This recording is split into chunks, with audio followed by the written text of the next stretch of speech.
Want one?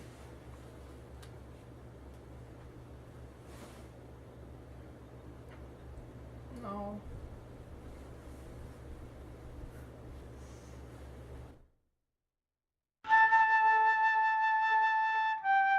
It was after sunup now, but we went right on and didn't tie up. The king and the duke were pretty rusty, but after they jumped overboard and took a swim, it chippered them up a good deal. They begun to recite their Romeo and Juliet balcony scene.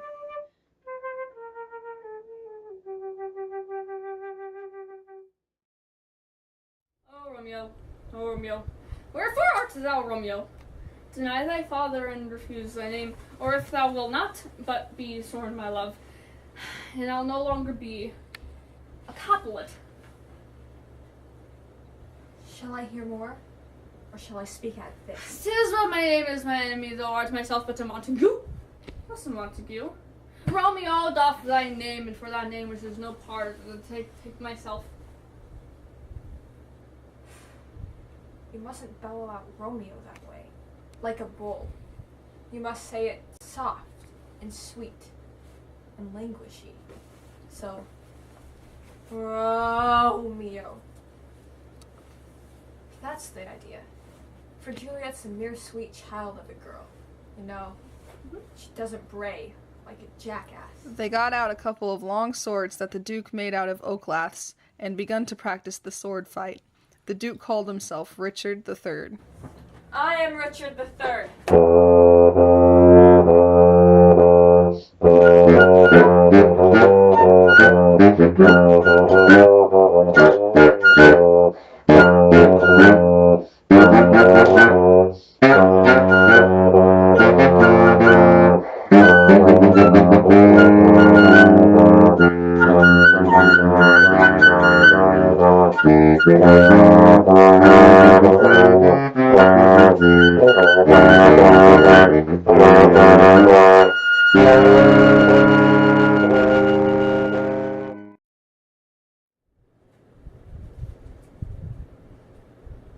I hate how numbers can't be capitalized.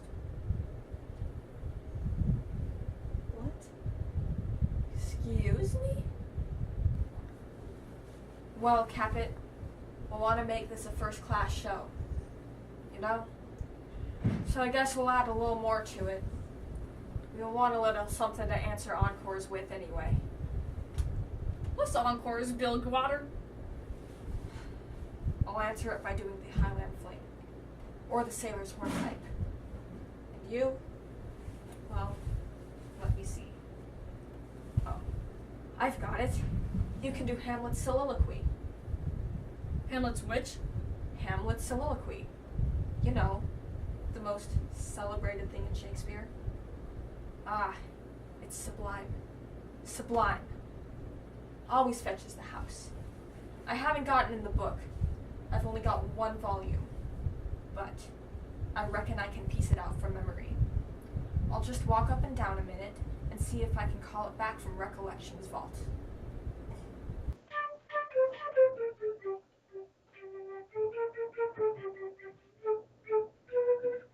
So he went to marching up and down, thinking and frowning horrible every now and then, but eventually he figured it out.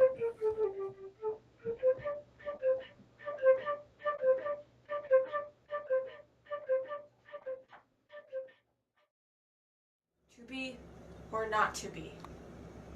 That is the bare bodkin. That makes calamity of so long life. For who would Fardell's bear, till Burnham wood do come to Dunsinane?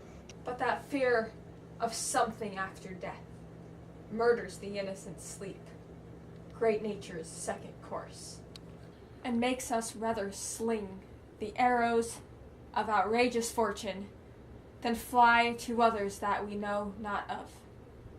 There's the respect must give us pause. Wake, Duncan, with thy knocking! And I would thou couldst, for who would bear the whips and scorns of time?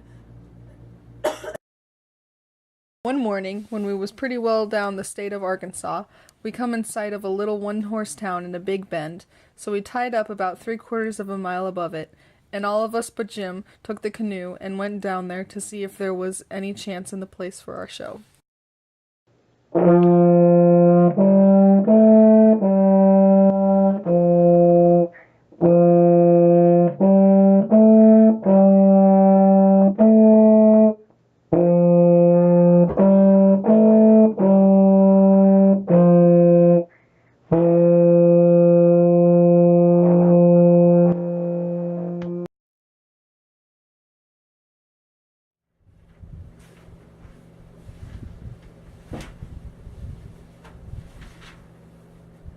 There's a circus tonight. Oh shit! Oh, hell yeah. Yeah. Before night. So there'll probably be a lot of people coming to our show. Well, in that case, let's start putting some flyers up.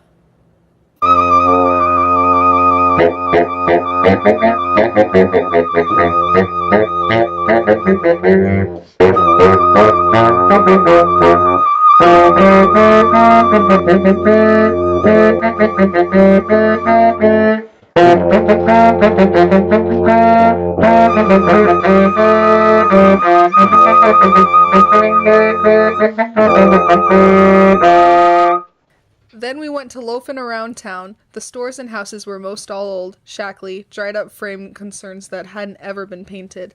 All the stores was along one street. There were loafers with their Barlow knives and chawing tobacco. A mighty ornery lot.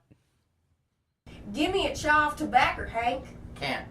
I ain't got but one chaw left. Ask Bill. I wish you'd lend me a chaw, Hank. I just minute gave Ben Thompson the last chaw I had. You give him a chaw, did you? Well, so did your sister's cat's grandmother. You pay me back the chaws you already borrowed off me, Jack, and then I'll lend you 1 or 2 ton of it. And won't charge you back no interest nother. Well, I did pay you back some of it once. Yes, you did. Bought 6 chaws. You bought store tobacco and paid back Racial slur. Wow, this place is weird. I agree. There's a lot of fights and a lot of drunk people. Here comes old Boggs in from the country with his little old monthly drunk. Here he comes, boys. Yahoo! Clear the track, boys!